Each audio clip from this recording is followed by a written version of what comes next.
There is something many of us have been told all our lives, that you have a soul.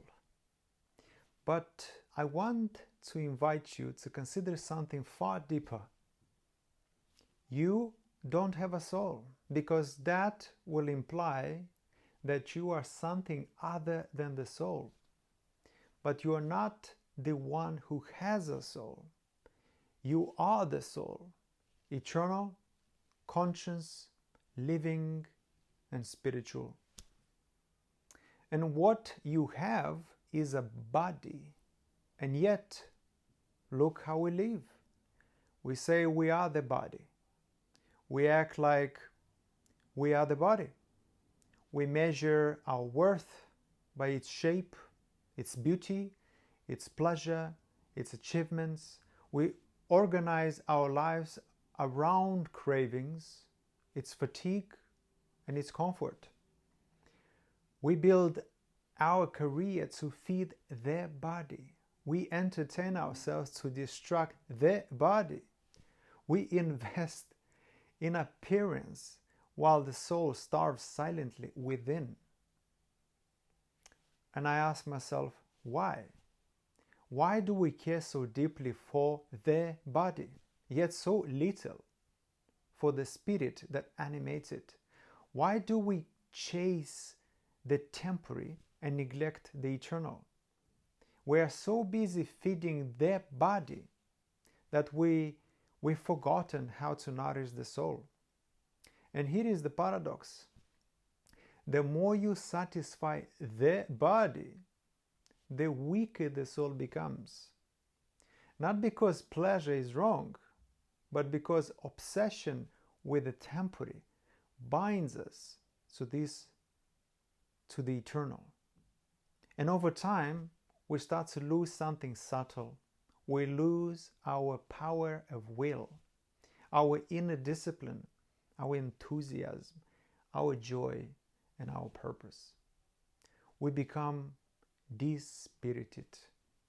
And if you look at that word closely, you will see that what it really means. Dispirited is not in spirit, not in alignment with who we truly are. But when the soul is satisfied, everything changes. When the soul is honored, heard, and nourished, something awakens. You become alive again. You become inspired, literally in spirit. You feel focused, driven, fulfilled. You're not chasing meaning, you're living it. And you remember, this is who I am. You don't need to escape the body to find your soul. You just need to stop forgetting that you are more than what the mirror reflects.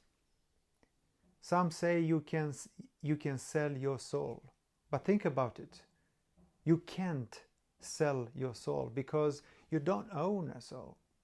You are the soul. But what you can do is enslave yourself. You can enslave yourself to material distractions, to temporary pleasures, to false identities, to the illusion that fulfillment comes from outside. And in doing so, you shrink and you forget who you are. And that forgetting, that shrinking of spirit, that's the real meaning of selling your soul. It's not a contract. It's not a movement. It's a slow, quiet detachment from your essence. So I'm not here to preach. I'm here to remember with you, to invite you to pause and ask yourself, what am I truly nourishing in my life right now? Have I become too focused on the shell and forgotten the light within it? What would it look like to live more as the soul I am? You don't need to escape the world. You just need to return to yourself.